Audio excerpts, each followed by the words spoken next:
Assalamualaikum warahmatullahi wabarakatuh, saudara-saudari, sahabat sekalian dimanapun Anda berada. Saya doakan kiranya Anda sekalian serta keluarga dalam keadaan sehat selalu, dimudahkan segala urusan, dilancarkan rezeki, dipanjangkan usia, dan diberi keselamatan dalam kehidupan dunia dan akhirat. Dan pada video kali ini saya ingin membahas masalah tangan, yaitu lengan. Itu susah diangkat sejajar gitu dengan kepala, itu terasa sakit, ataupun misalnya ditekuk ke belakang gitu ya, ditekuk ke belakang atau ke depan itu juga terasa nyeri, terutamanya di area ini pundak atau bahu atau pangkal lengan sebelah atas. Biasanya hal yang seperti itu bisa disebabkan karena terjadi benturan pada bahu, pada pundak, atau pada tangan. Bisa juga karena mengangkat beban terlalu berat dan dilakukan terus menerus, dan bila beban semakin bertambah berat maka otot-otot di area pangkal lengan itu akan menegang. Kemudian cara melakukan terapi atau pemijatannya tentulah dengan pijat telusur. Jadi pijat telusur ini adalah pijat yang ditelusuri dengan jari-jari tangan dan bukan pijat yang dipencet. Jadi katakan yang paling gampangnya itu diurut itu ya sama dengan telusur. Cara mengembalikan atau menyembuhkan fungsi tangan yang susah diangkat ke atas atau dilipat ke belakang atau punggung belakang sakit, kemudian diangkat sejajar lurus dengan pundak kita itu juga sakit, adalah caranya seperti ini. Pertama-tama Anda lenturkan dulu area di bagian dada depan ini seperti itu. Jadi area ini harus Anda lenturkan dulu dengan cara tentunya telusur seperti ini. Bisa menggunakan ibu jari, bisa juga dengan menggunakan 4 jari lainnya, itu dibikin lentur dulu ya. Kalau misalnya sebelah ya sebelah aja yang Anda fokus, dari depan nantinya ke belakang. Tapi kalau kanan kiri ya harus kanan kiri yang harus Anda lenturkan. Cara-cara seperti ini telah dipakai dari orang-orang zaman dulu sebelum ada pengobatan medis sekalipun, dan inilah cara paling tradisional yang digunakan oleh nenek moyang kita, dan tradisi memijat itu memang sudah ada sejak zaman-zaman lalu, zaman kerajaan dan sebagainya. Cara ini efektif ya untuk mengembalikan tangan yang tadinya bermasalah, diangkat sakit, kalau tidur ketindihan nanti bangunnya tambah sakit. Itu adalah seperti ini caranya, ditelusur seperti itu pemijatannya. Lakukan berulang-ulang. Kalau misalnya kanannya kiri yang sakit ya sisi sebelah kanan, sebelah kiri Anda harus lakukan pemijatan. Dan ini berlaku buat anak kecil bisa, balita bisa, juga untuk orang dewasa. Mana yang perlu saya ingatkan apabila mijat di area sebelah kiri ini, karena di bawah ini ya, di bawah dada itu yang sebelah kiri itu ada jantung. Jangan terlalu dipres keras, apalagi kalau mereka pernah mengalami benturan di area itu. Jadi di balik rongga dada sebelah kiri itu,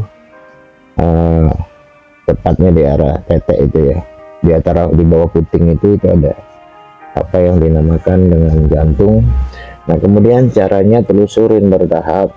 Biasanya sih kalau cuman karena benturan atau karena mengangkat benda yang berat, pemijatan 2 kali pun itu bisa sembuh. Caranya diulang-ulang selama berapa menit. Misalnya sisi sebelah kanan dipijat selama misalnya 20 menit, sisi sebelah kiri, nah ini samping dekat belakang ini yang kanan ini juga harus dipijat supaya tangan elastis lagi, gampang digerakkan, tidak terasa nyeri, tidak terasa sakit. Dan telusurin juga sampai ke area rusuk itu. Nah khusus untuk mereka yang mengalami masalah jantung koroner kemudian atau pembengkakan jantung, para pemijatan seperti ini akan meringankan ya sakit Anda, sesak Anda, nyeri Anda, napas tersengal Anda kalau mereka yang mengalami jantung koroner atau pembengkakan jantung. Dan seperti saya utarakan pada video, jantung koroner itu juga ya, walaupun sudah dipasang ring berapapun, kalau dia kumat lagi karena biaya pasang ring juga mahal, Anda bisa disembuhkan dengan cara seperti ini. Nah, lakukan ini cara berulang-ulang, baik untuk balita Anda yang misalnya mengalami masalah sakit, kalau dia digendong, dipegang di bawah ketiaknya itu dia nangis, berarti di situ ada masalah. Nah, itu ditelusur seperti itu aja, tapi dilakukan itu secara ini rileks ya. Tergantung juga, kalau misalnya orangnya badannya keras ya harus ada power dikit pas saat melakukan pijit telusurnya. Nah, itu akan membuat badan lebih nyaman, tangan nantinya digerakkan tidak sakit, kemudian diangkat ke atas jajar dengan kepala juga sudah tidak nyeri, terus kemudian dilipat ke arah belakang pun itu sudah tidak sakit lagi. Minimal cara ini bisa Anda lakukan baik dalam keadaan sakit atau tidak. Jadi minimal orang bisa melakukan ini entah setahun ada 3 kali lah lakukan relaksasi bagian belikat ini.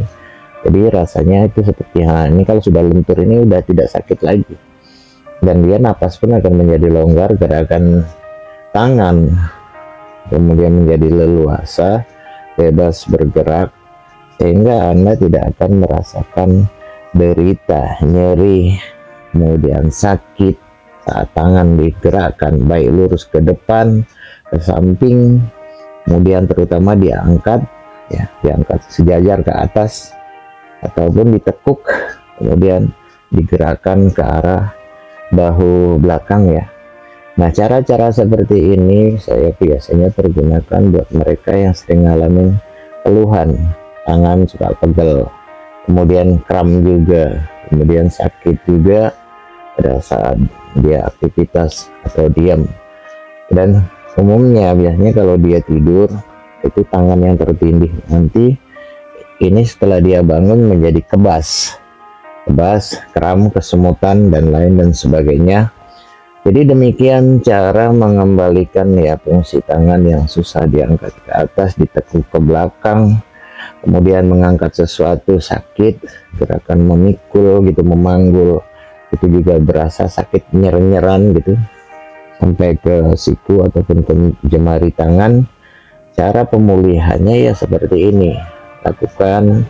Itu bisa dilakukan misalnya kalau misalnya pundak belakang atau ini yang belikat belakang, itu Anda bisa meminta bantuan anggota keluarga. Nggak mungkin di belikat belakang itu Anda bisa pijat sendiri, tapi inilah cara atau terapi mandiri atau pijat mandiri yang bisa dilakukan atau dicontoh atau ditiru oleh setiap anggota keluarga yang mengalami trouble seperti yang terjadi pada video ini atau pada ulasan video ini. Jadi saya pikir itu yang perlu saya sampaikan pada saat ini. Semoga ada manfaatnya bagi Anda sekalian. Sampai jumpa di video yang lain. Assalamualaikum warahmatullahi wabarakatuh.